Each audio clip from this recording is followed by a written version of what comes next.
One day in Spain, a Moroccan Sahrawi approached me and asked me, "What do you know about the Sahara issue?" I told him that I know what everyone knows. He then asked me to travel the distance of the four fingers. The four fingers? He told me that the distance of the four fingers is the distance between the truth and lies.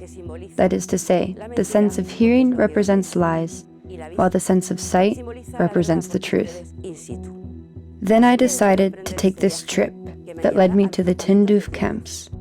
I want to meet these refugees without land, who live in dire need, and to go to that part of Morocco where it is said that there is repression, curfew, and military rule. What I have experienced and seen begins now, in this documentary.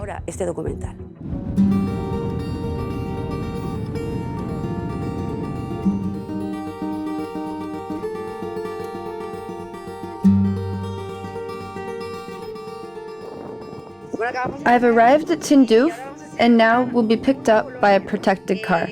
You can't see it well, but I'm in the company of a Sahrawi family that's taking care of me. We'll proceed under the protection of the Polisario front to the area of, excuse me, what's it called? Al Hagonia area. But it's Laayoune. Laayoune camp, 3rd district. So now we'll ride in cars till they can protect us till we get to our destination.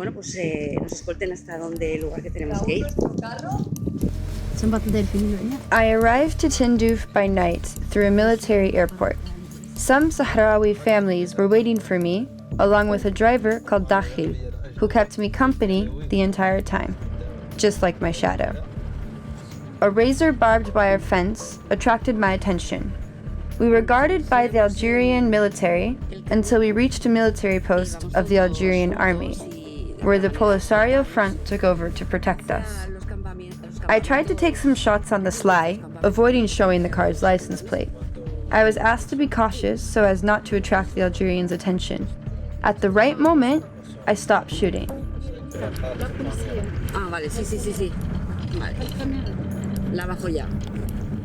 The way I was guarded, whether by the Algerian army or by the Polisario members, made me feel fearful.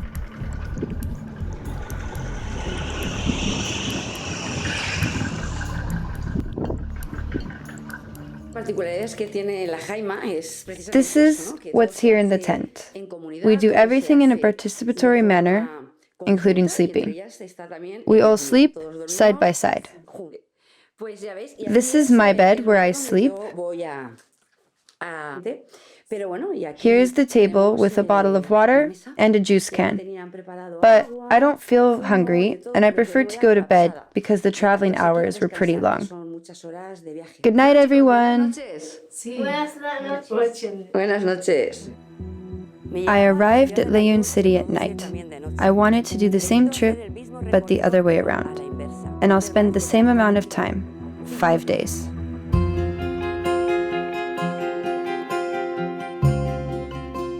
I arrived at Laayoune, Morocco through a civilian airport. I arrived there at night too. The driver was waiting for me. He picked me up and took me through the city streets that were very crowded. I noticed the diversity of passerbys on the street. Some women were in the melfa and others were not.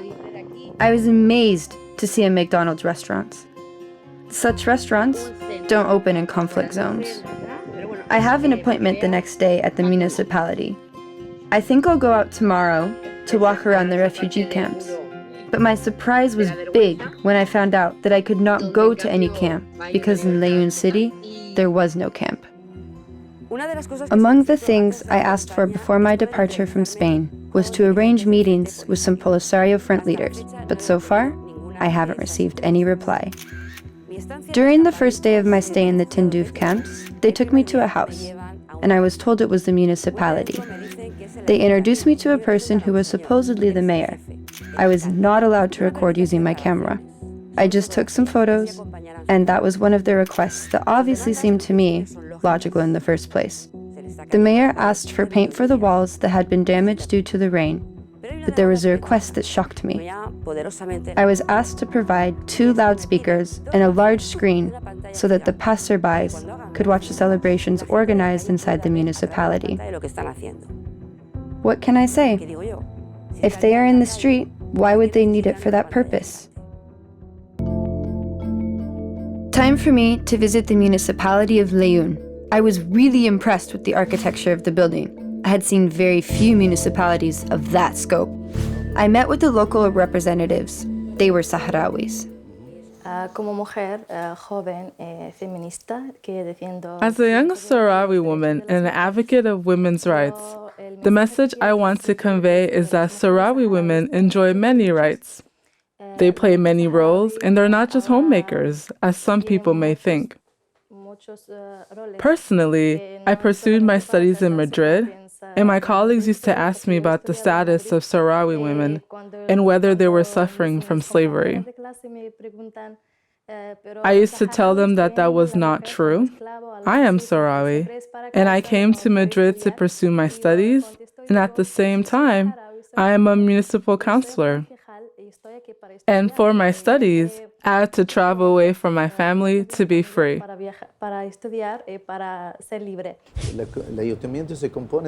The municipality consists of 47 elected members belonging to 4 political parties, and we are the ones who run the affairs of the region. Is this a new market?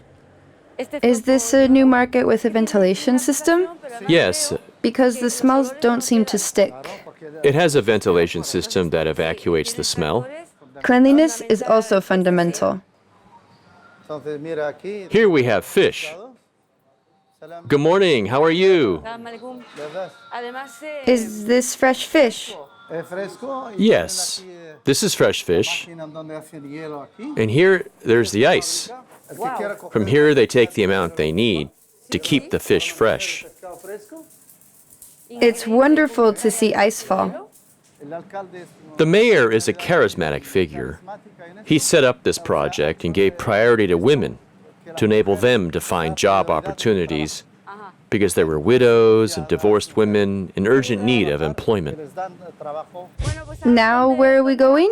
To the bus station. As I told you earlier, the mayor started this project in this area because it is a marginalized area. His objective was to give it an economic boost.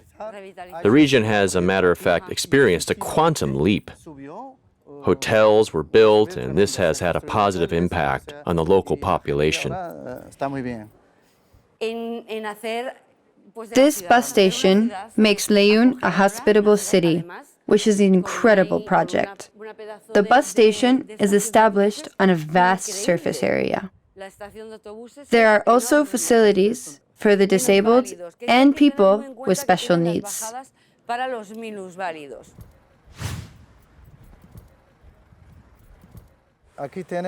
Here we have several football teams, and one of the teams plays in the first division.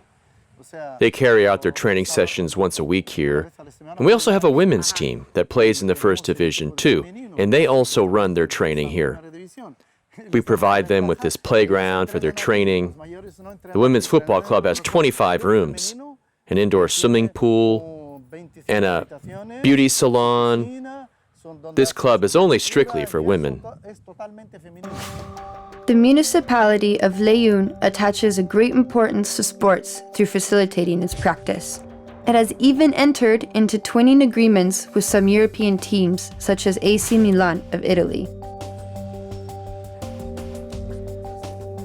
This is the second largest library in Morocco after the National Library in Rabat. It has state-of-the-art technology, halls, and tents in order to preserve Sahrawi customs of having tea while reading.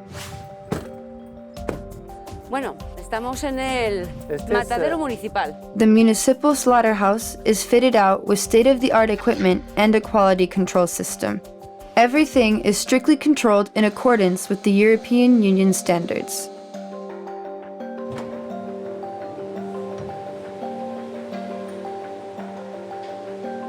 After visiting several municipal projects in different sectors, I went with the deputy mayor of Laayoune to see an important environmental project. This is a landfill, as you can see. There is a white cover where the waste is placed and stones are put on it to extract waste juice.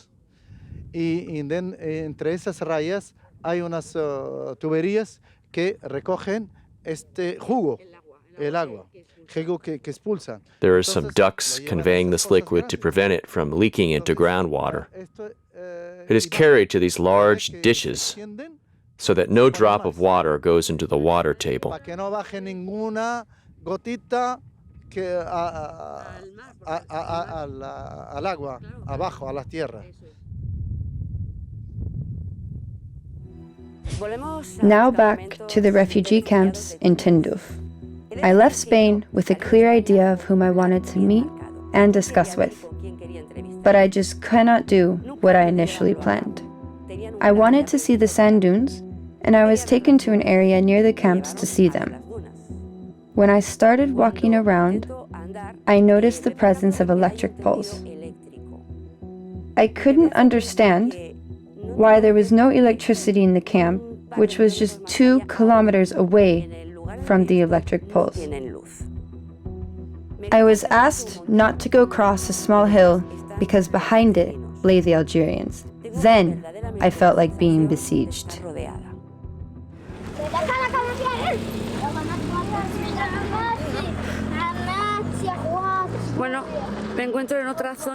I am now in another area of the Tindouf camps.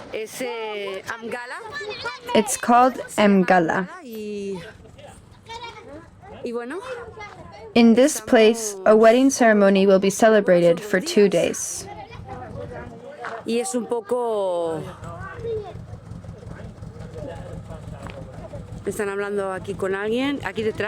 Someone told me that this is the building that I came to in the first night of my arrival in order to submit my passport in accordance with the regulations in force.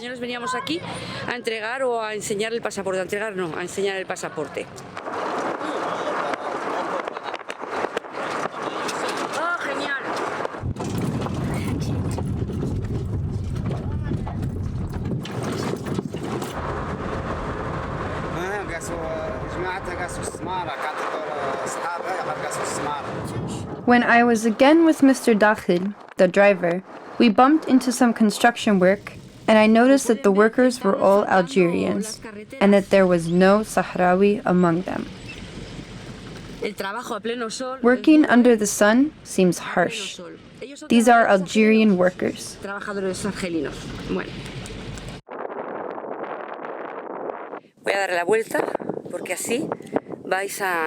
Now I'll turn to the other side so you can understand what I want you to see through the lenses of the camera.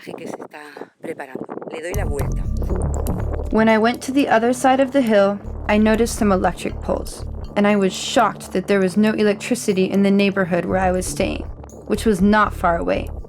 My companions asked me not to go beyond the hill because there were Algerians. Khalilabad is the general director of the Laayoune hospital in the Tindouf camps. He greeted me while lying on the floor because he was tired, as he told me. I visited him on a Saturday at 10:30 a.m., and then I realized that nothing had happened by chance. I met 2 Spanish volunteers there, a father and his son, who were both practicing medicine.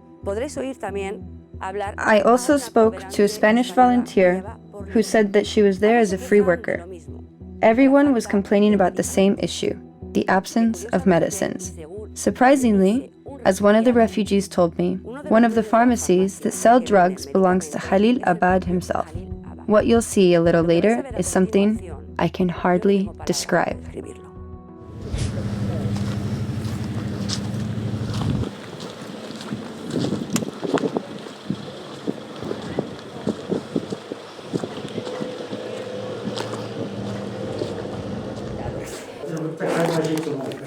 لا تعطش منه شي حاجه عطيه قول له ماشي لك المدير سيت فيك يا ما راح يدير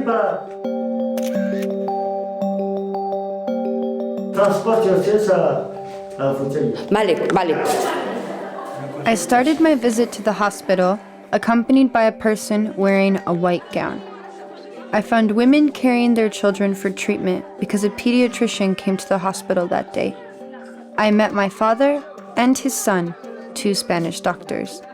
At that moment, I discovered that my visit to the hospital was fruitful after I found them there. I talked to Juan Cerpera, a general practitioner and the son of the pediatrician who visits the hospital.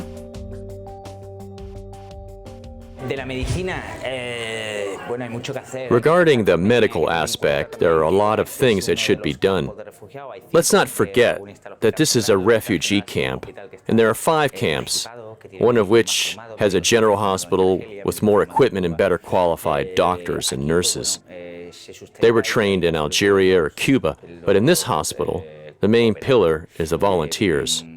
Whether they be specialized doctors or practitioners of general medicine or emergency medicine. They come from various regions of Spain and from other countries.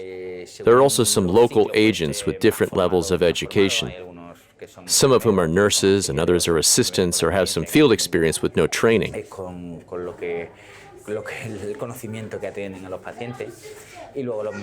Means of work are very scarce or non-existent. Dulce Rota Itachi Sobiaga is a free volunteer who has been visiting the Tindouf camps for 12 years. For sure, there are a lot of things that are needed and too many health problems. There are many cases of child death, although they deny it. When I visit some families, I see some infants, but when I come back a few months later, I can't find them. This means that there is a high rate of child mortality in Tindouf camps. I'm talking about what I see in the environment where I operate. Personally, I've seen several cases of child mortality, at least 4 or 5 cases. The last case I saw was a 1.5-year-old infant who died because of a cold that was not properly treated due to the absence of drugs. His cold turned into a breathing problem of a heart problem because his immunity system was still weak, of course. The situation of the hospital is regrettable, and there are hardly any patients.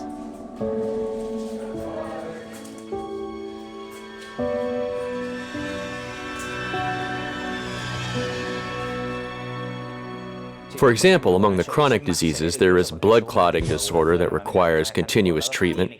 In the absence of special medicine, the patient will be subject to deterioration of his condition, and he may even die. 2 women and 2 children are the only patients I found in this hospital. Last year we had a problem regarding the injection of a child with the albascapin drug in order to relieve kidney pain, but we did not find a syringe to use because we only had syringes with the capacity of 20 milliliters, which were not suitable for intramuscular injection. There are a lot of things needed. It is difficult for us to treat chronic diseases that need medical follow-up using the same medicine, as it is difficult to monitor the situation during a certain period and to adjust medicine according to the development of the disease. If you use certain medication, after 2 months you have to give the patient another medicine because you have no other solution.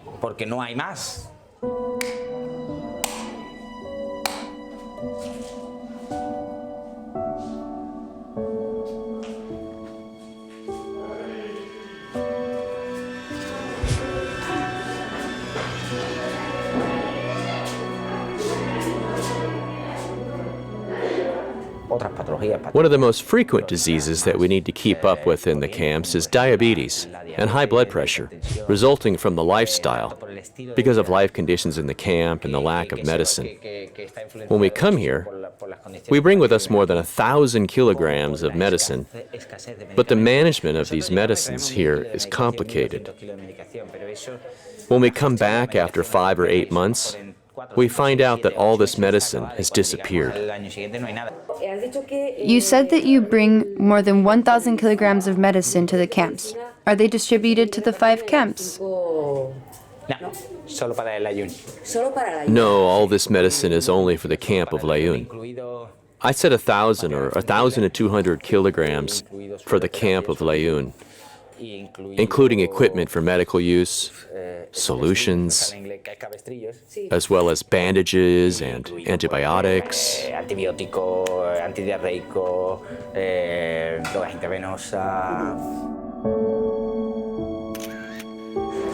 Regarding the issue of medicines, there are many projects at the international level, but I do not know how these medicines are distributed to the hospital and health centers. I have no idea about their distribution.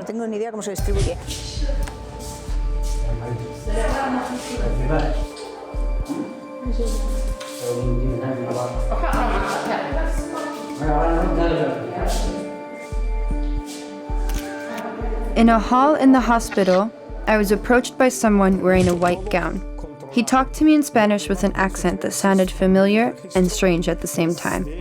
He spoke with a Cuban accent because he studied in Cuba. He was a veterinarian. I was surprised by the presence of a veterinarian in a hospital for the inhabitants. I decided to engage in a dialogue with him, so he started talking to me about the statistics on the control of cattle for consumption, referring to a register where everything was entered. Something caught my attention. The last thing he recorded dates back to May, while we are now in November.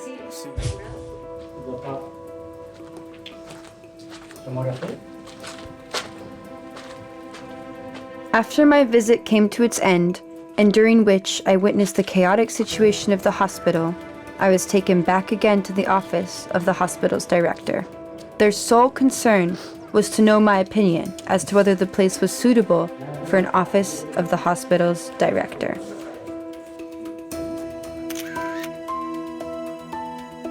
My stay in the camps coincided with the detention of several vehicles carrying medical, school supplies, and food.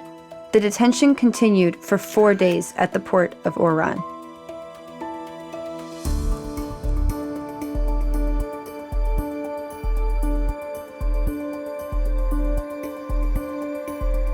I went to one of the departments of the Polisario Front to ask about that issue, but they told me that they had nothing to do with that.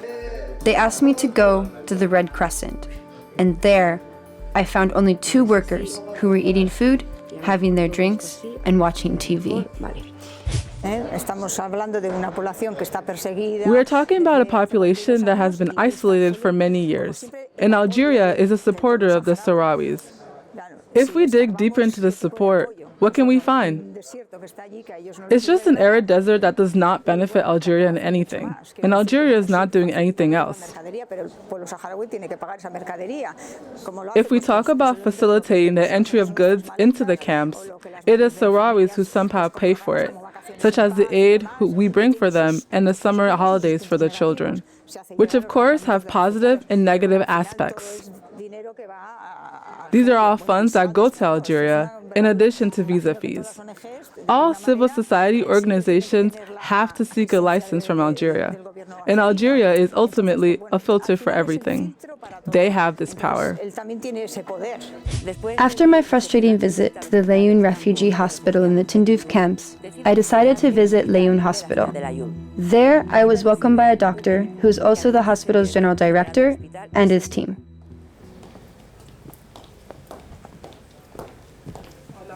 Hello. Good morning. Hello, good morning.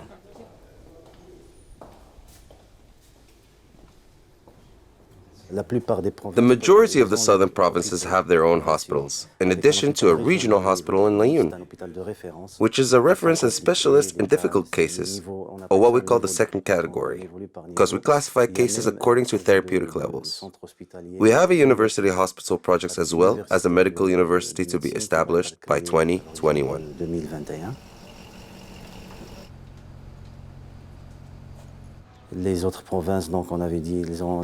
As I have already pointed out, in other regions, there are regional hospitals available in all specialities, in gynecology, obstetrics, pediatrics, general surgery, and general medicine, as well as a network of emergency centers and the accompanying health programs.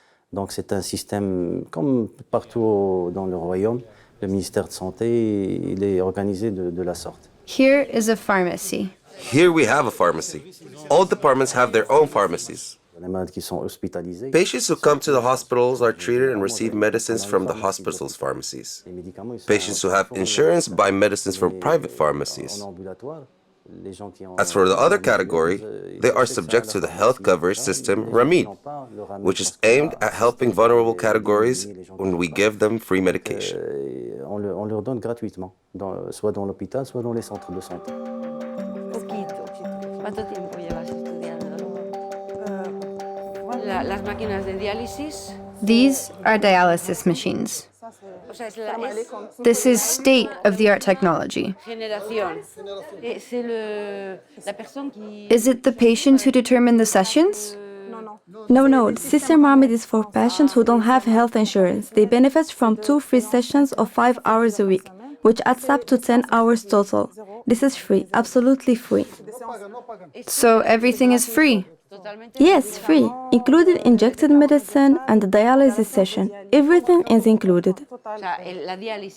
That means that the dialysis sessions and medicines that are injected are all free? Yes, and we don't have any patients on the waiting list. Any patient can access this center. Are you a Sahrawi nurse? Yes, madam.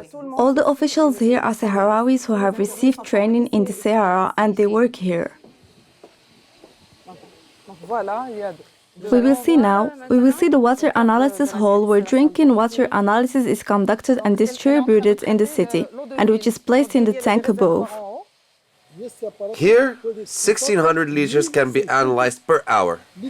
1,600 liters per hour fully sterilized? Yes, sterile, without fungus or bacteria. Yes, sterile without fungus or bacteria. It can also be used in the dialysis process.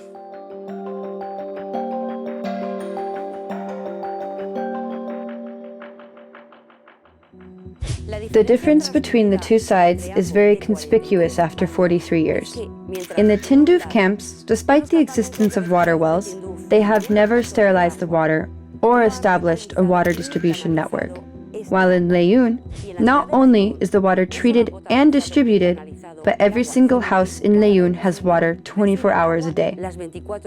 In addition, efforts have been made to desalinate salt water for the population thanks to a developed environmental energy, wind energy.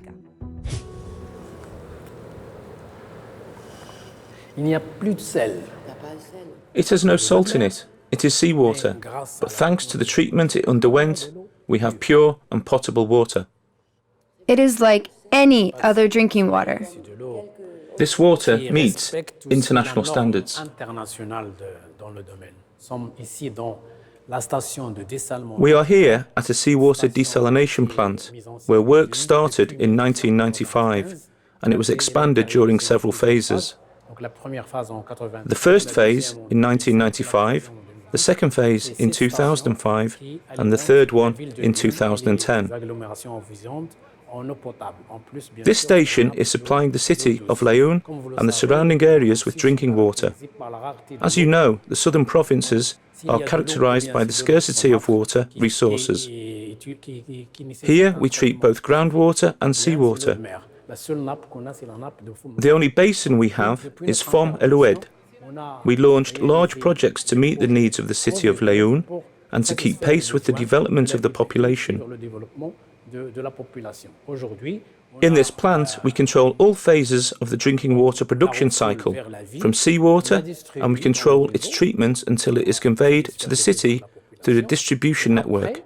We also collect and treat wastewater.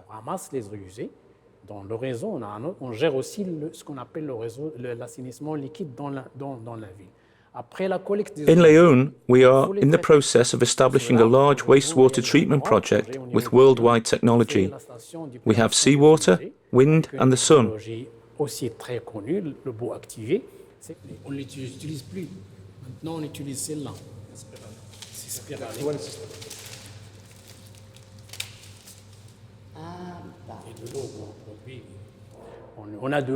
Therefore, although we are in the desert, we can produce power from wind and solar energies.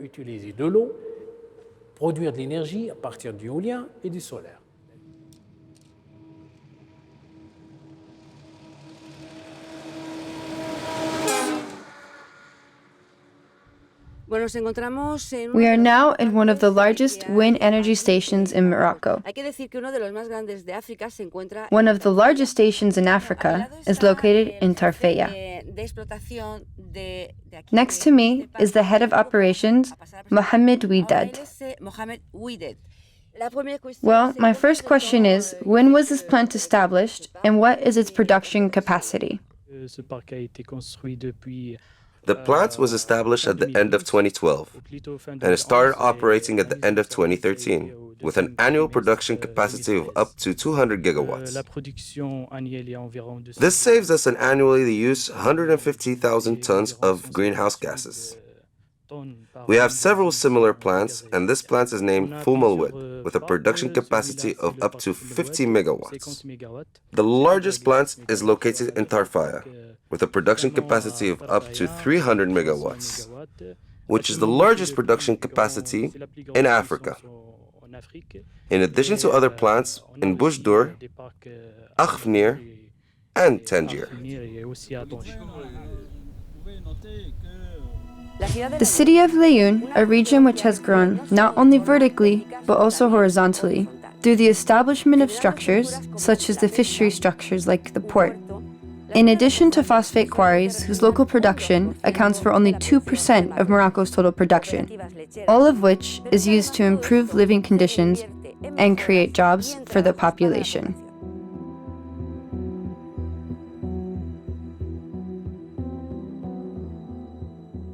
Je suis originaire de la région de Laayoune et je fais partie de la tribu. I'm from Laayoune City and I belong to the tribe of Azerkin.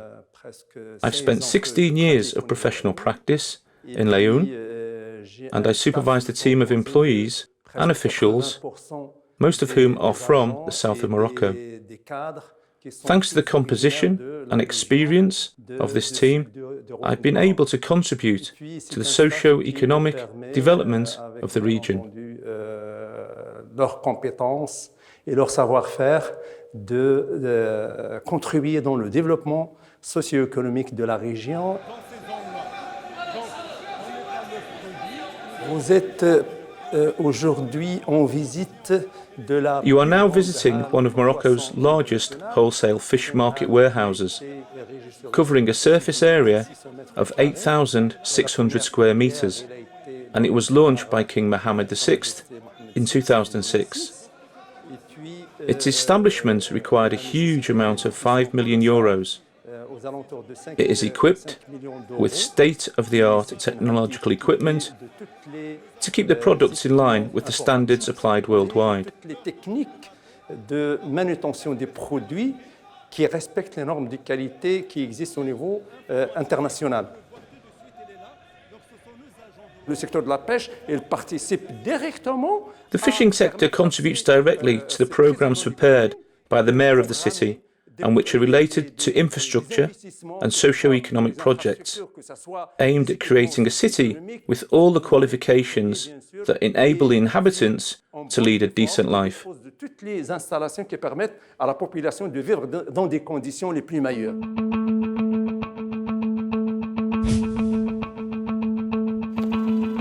The production of local phosphate in Laayoune accounts for only 2% of Morocco's total annual production. The returns of the local production of phosphates are invested in projects for the local population, such as the construction of a technology plant. Fumalwid Technopole is a $200 million project, equivalent to 2 billion dirhams. Work in this project started back in March 2018.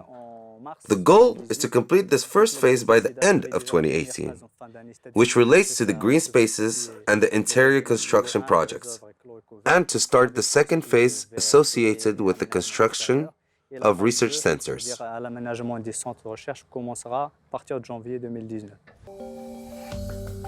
In view of the interest in the development of Laayoune, we notice the existence of a center to encourage the creation of companies and provide consultation with the aim of creating job opportunities for the Sahrawi youth. Unemployment among youth is a global problem, and we're working to contribute to solving it. The state has made great efforts in this field, and our goal is to encourage investment in order to alleviate this problem.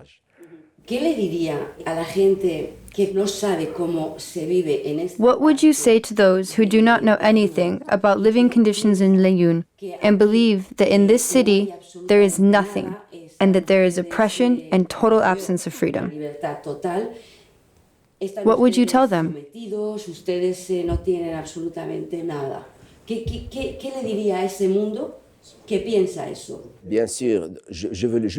Of course I'll tell them that I was with them between 1969 and 1973, and they chose then to go to the Tindouf camps, while we prefer to stay here. I want to tell them that everything is changing today. We enjoy democracy. Anyone who wants to create his own business or to work in the public service is welcome.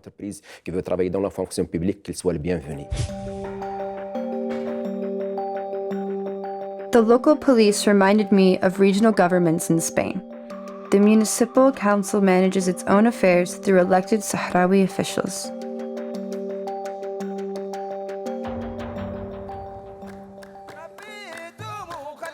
The development of the region at all levels is in harmony with efforts to preserve the cultural heritage and Sahara identity. Hello. Good morning. Hola, gracias. Hola.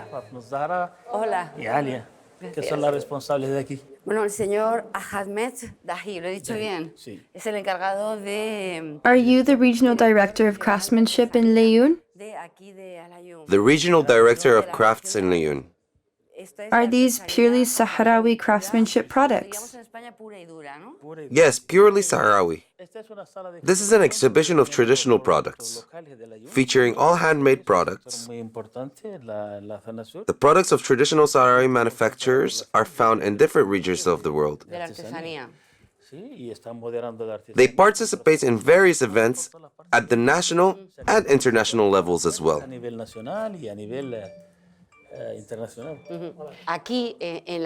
I understand that here in the Sahara, there is no problem with preserving the Saharan heritage and sharing this wealth abroad. Of course. That's why we're here. This is a mission of the administration I'm in charge of. And we also have a room for the traditional industry that protects all this heritage.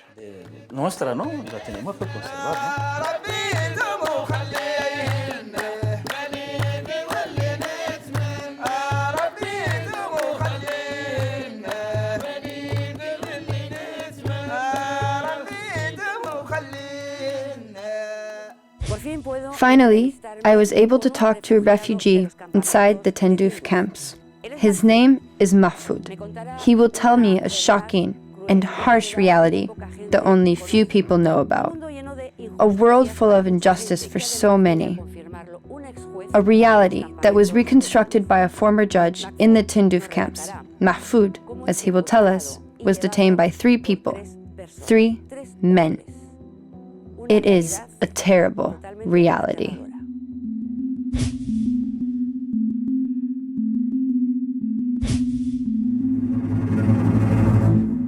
This is Bukhara camp. Yes, this is Bukhara district. They explained to me that this is a district called Bukhara in the wilaya of Laayoune. In the wilaya of Laayoune. This district is the 4th district, and earlier I was in the 3rd district. You were in the Al-Hagounia area, in the 3rd neighborhood. Now you are in the district of Bukhara, in the 4th neighborhood. This is different from our perception in Spain about the existence of 4 camps. It's different. I met Mahfoud and drank tea. Drinking tea is a tradition here, and it is essential for every situation.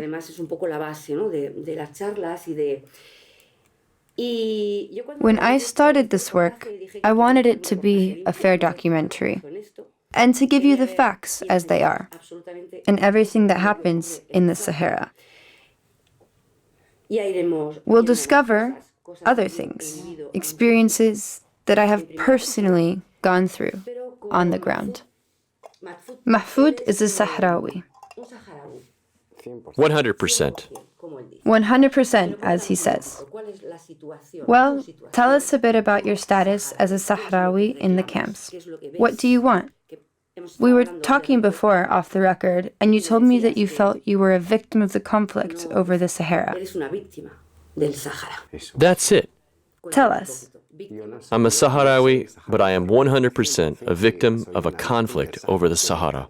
Do you feel that the Polisario government today is a racist government? I cannot say racism, but when I look at my situation, I see that there is no government. Para mí, yo no tengo ningún gobierno.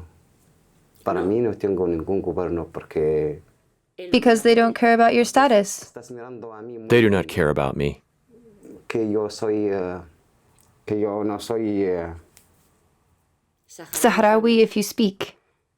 Porque cuando una persona me dejó... When someone talks about his rights, they don't like it. They don't like it when someone tells the truth. No me gusta una persona a decir la verdad. No les gusta que la persona como tú digas la verdad. Before we started, you were crying and you told me about your situation. Do you feel you are held here without freedom? Well, he'll tell us later. He has all these things written and he does not hide them.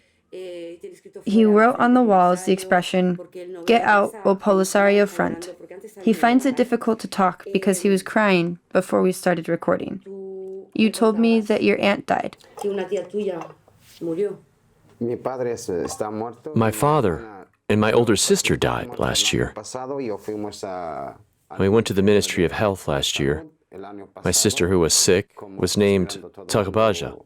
The official asked me to keep silent and go home.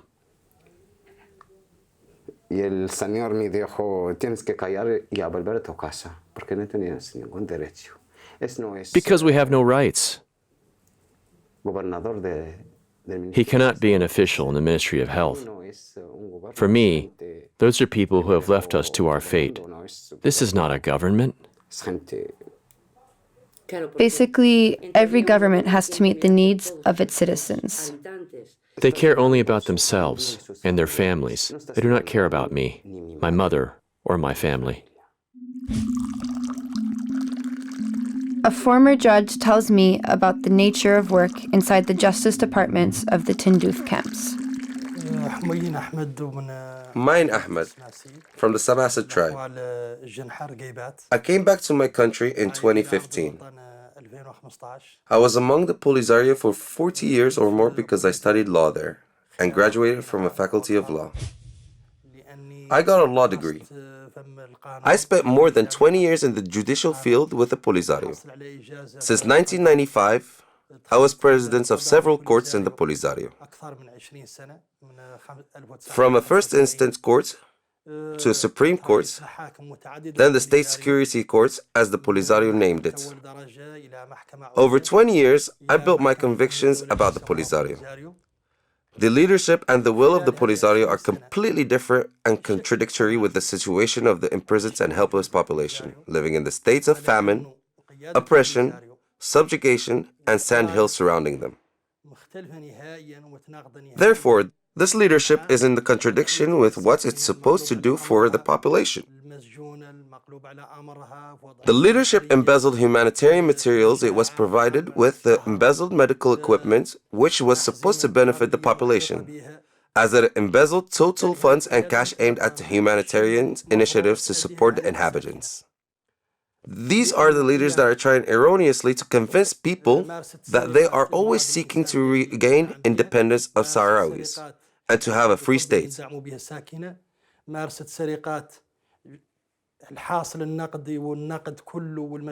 But actually, I see that these leaders are now fully independent because they are so rich.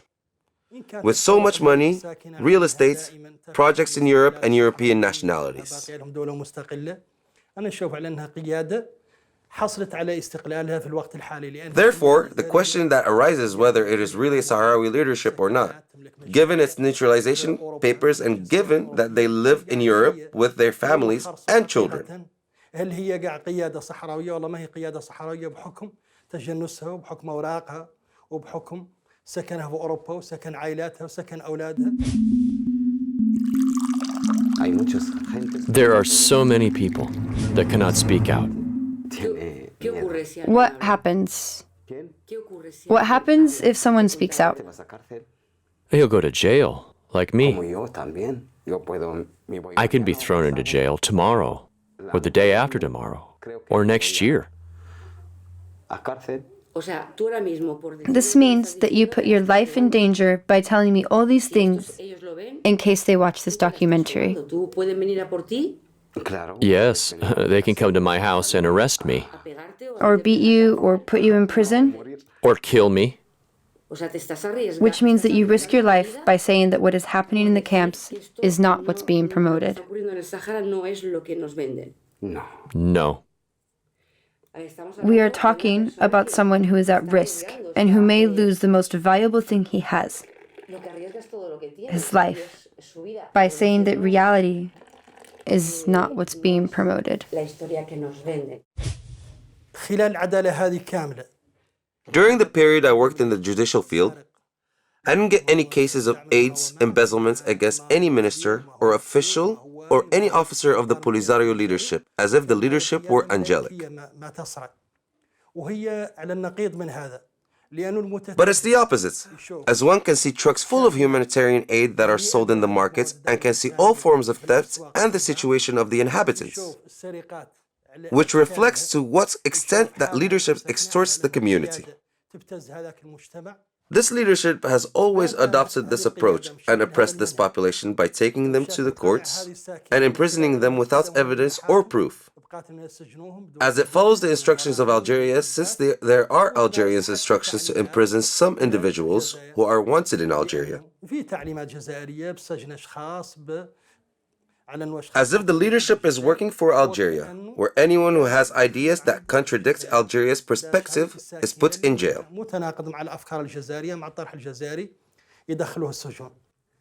You are a brave man. Me? Yes, because given what you're talking about and the danger you can face, you've accepted to talk before the camera. You are so courageous, and you are even endangering your family. Your courage isn't only asking for things for you or for your family. His mother is here, but she will not appear in the recordings. In fact, she does not understand what we are talking about. He is doing this for other Sahrawis who cannot speak out. Do they try to pretend that everything is fine when journalists come to the camps? Here in the street, everything is fine. I ask people on the street, and everyone tells me that everything is fine.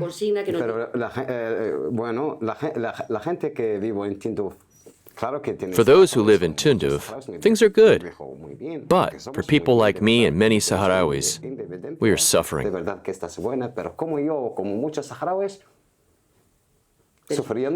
But this is Tindouf too. Here in the Tindouf camps, of course. For these reasons and others, other young people, I wonder, after 40 years, did we play a role or not? As we wonder regarding the status of that population, I came up with a conclusion, which is surely the same as other people's conclusion, although it is still difficult for them to come back to their homeland. And this conclusion is that it is impossible for a human being to contribute to the assistance of that population. We have understood that we are a burden on that population, and we are extorting it. They benefit from the projects of the European community, but there is still a kind of injustice. This led me to return to my homeland because I saw the real solutions now are the possible ones and the ones in the light of which we can live. Una de las cosas que le han recomendado que hiciera cuando han sabido que yo venía a verle. One of the things they asked you to do when they knew about our meeting was to conceal all of the aid you had in your house before I met you. Yes, it is true. What is the problem? Why can't a journalist see the aid in the camps so that we believe that you do not have it? Yes, they sell the aid that you send from Spain and Rabuni, and we don't receive it. Are they trading in the aid that we send? Yes, it's all business for them. As the dictum goes, give me 1,000 pieces of candy and I'll give you one. This is my government. This is my government. Each and every one of them is looking for their own interest. That means that when I send something, for example,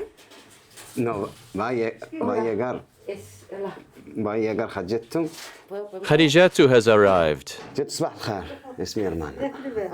This is my sister. can we continue talking?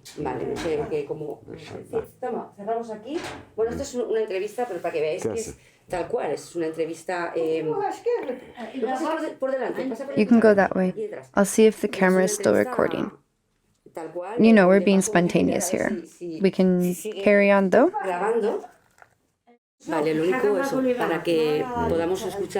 Can we continue talking?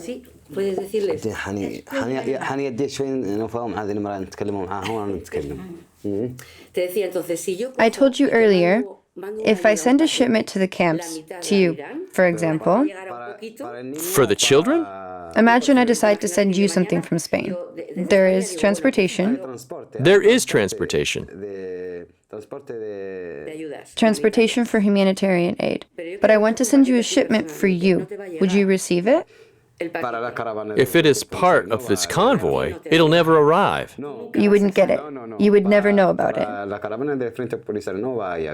But if you send it on the bus coming from Seville, I'll certainly receive it, because you are the one paying for the package.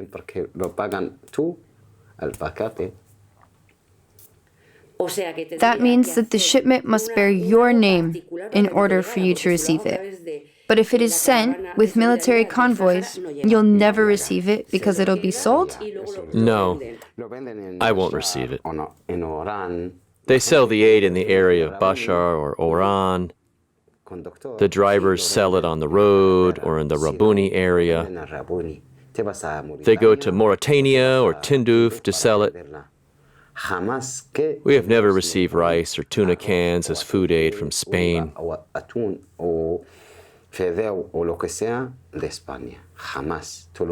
I swear to God. They say that the Solidarity convoy has arrived, but no one gets anything.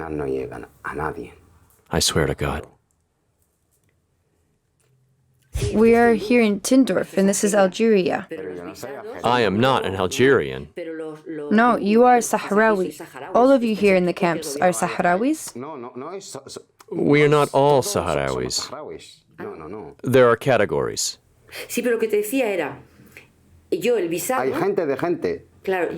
There are people living in Tindouf. They come to the camps in the morning, and at 5 p.m. they go back home to sleep in the city of Tindouf.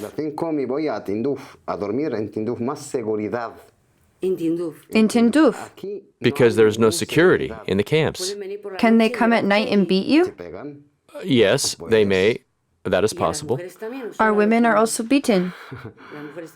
No, they do not beat women. Because they keep quiet, don't they? Of course. Does your sister speak Spanish? No. What you'll see later goes beyond my understanding as a human being. Mahfoud decided for the first time to talk about the terrifying experience he went through.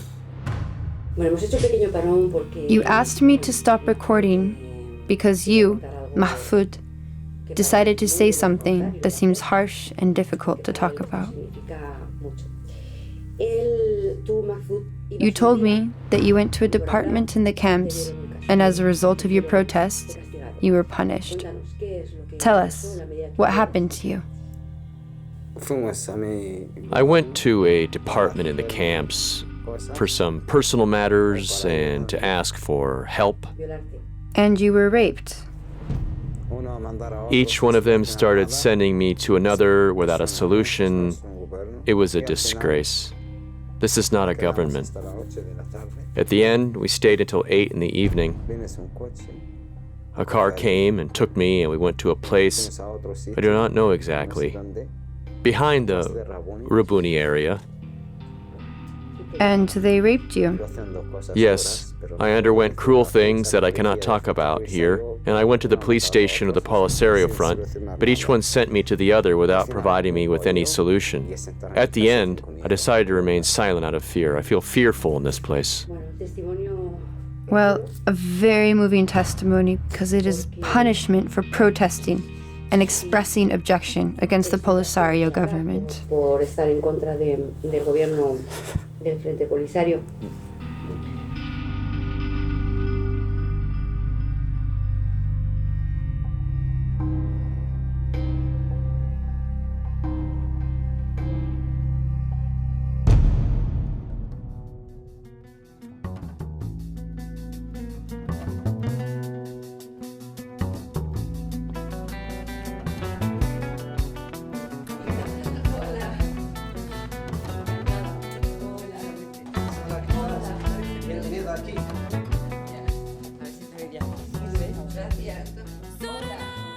I met with the civil society in Laayoune, where I met with Hamada Bihi, a returnee from the Tindouf camps, a human rights activist.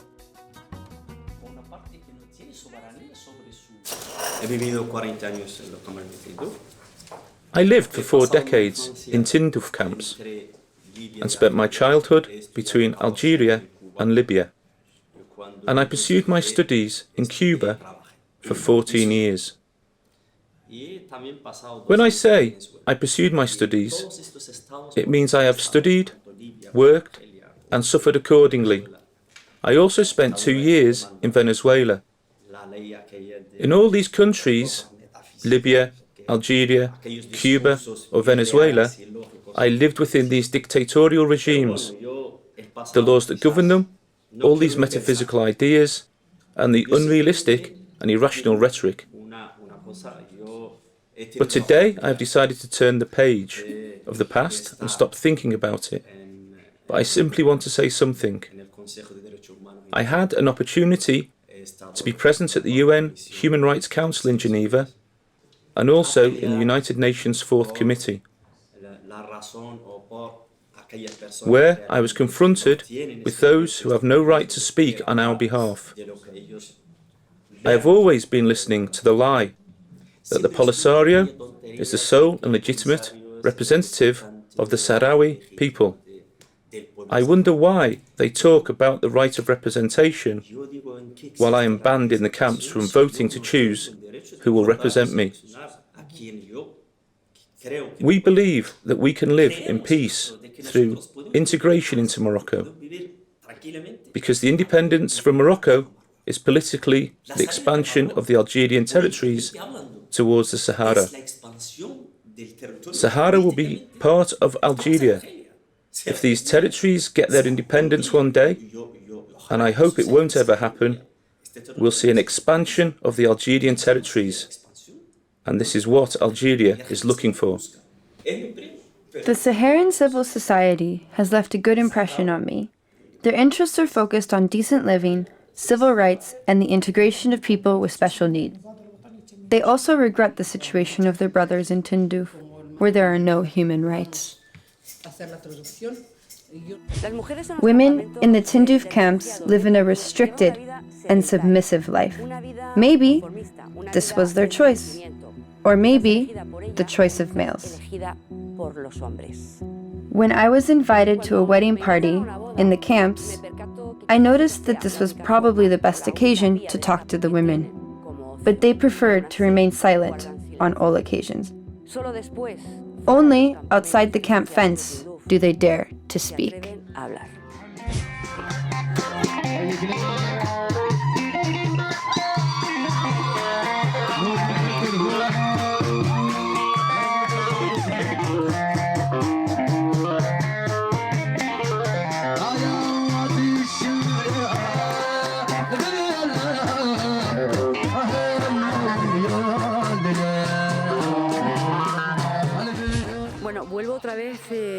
I'll start recording again this way.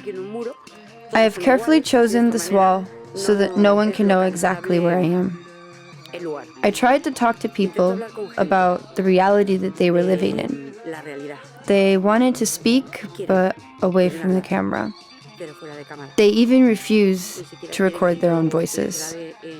They feel afraid that if they talk about the conditions that they live in, they'll be deprived of aid, and they'll pay a high price for speaking out.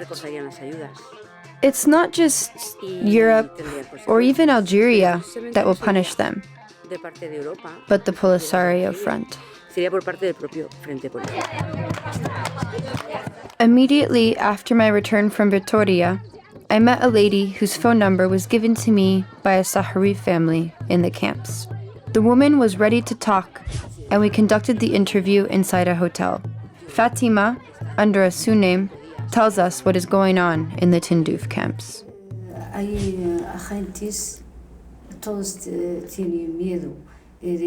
All people are afraid of the police and the politicians belonging to the Polisario government.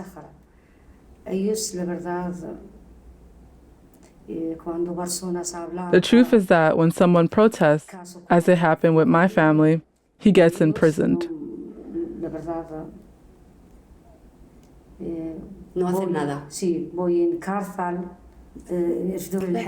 A la cárcel. Sí.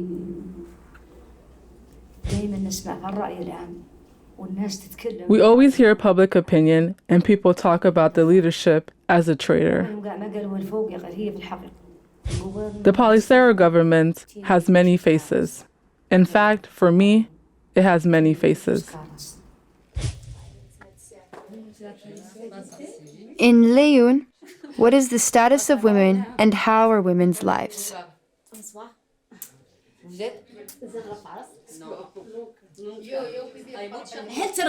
What's your objective from this visit? To make a comparison? Lo que quiero decirle a ustedes que vivo libremente. What I want to tell you is that I live freely, and I emphasize the word freely. No one orders me or restricts my movement. If I want to travel to Casablanca, Rabat, or anywhere else, I don't get any permission from anyone. I have my own passport and my money, which enables me to go wherever I want to go, whenever I want to go. I do not feel my freedom is restricted or anything like that.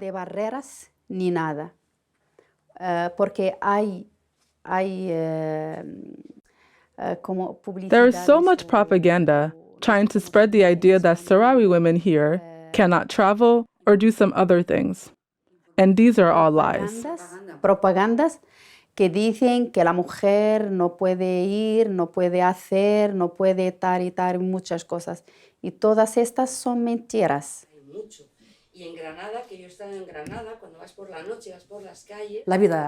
Life has changed a lot and has become different. In the past, life had a nomadic character and the area was extended during the Spanish presence. But things are different now.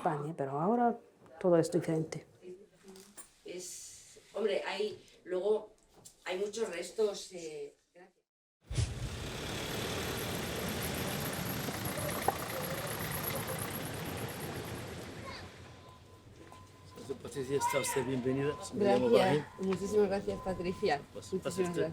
Sí. Hola. I decided to meet the Sheikh, the traditional leaders of the Sahrawi tribes. What I experienced with them within hours had a great impact on me. Today, there is a new generation of children being raised in the camps, and they are being told that the Polisario Front is the best, and that the worst is happening here. The Polisario Front spreads lies and trades in aid. After listening to my experience, they did not like what was happening in the refugee camps in Tindouf, and they felt great pain. They told me those were their brothers. We, as the leaders of Sahara tribes, represent the traditional Sahrawi community, the Sahrawi society and its tradition and customs, the suffering of our brothers in the Al-Hamadat. The truth, according to what you have shown us and according to what we see, is a catastrophic situation, and therefore we as tribes leaders feel so much pain for that, and we hope that the problem will be resolved as soon as possible, to put an end to this suffering, to reunite families and to make things go as we wanted. As you have seen, the situation there compared to how it is there is very different. Here you live in freedom, dignity, at ease.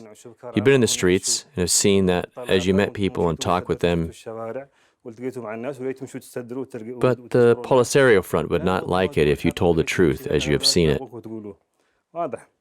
Therefore, we're asking the world to help us reunite with our brothers. What is the truth? What is happening in the Tindouf camps? Who rules in the camps? The Algerians? The Polisario Front? Both of them? Why are the barriers put in and out of the area? Why has nothing been built in 43 years, despite this huge amount of aid? Why are there rich and poor people in an area that live under aid? The wives of the Polisario Front leaders receive treatment in European hospitals. There are hospitals in Algeria for the leaders of the front and others for the population. Is this a business that is based on the aid, goodwill, and faith of some people? And the governments. Did they create a business and prostitute its population in exchange for a silence full of the smell and taste of oil? Why is there no control over the destination of aid? Why is this aid embezzled? Pharmacies inside the camps sell medicines to a population living on an aid that includes medicines. After visiting the refugee camps in Tindouf and Laayoune city on the Moroccan side, I realized that disgrace was present on one side, while I did not find it on the Moroccan side. I met Sahrawis and met returnees from Tindouf. I talked to them freely and walked freely in the streets.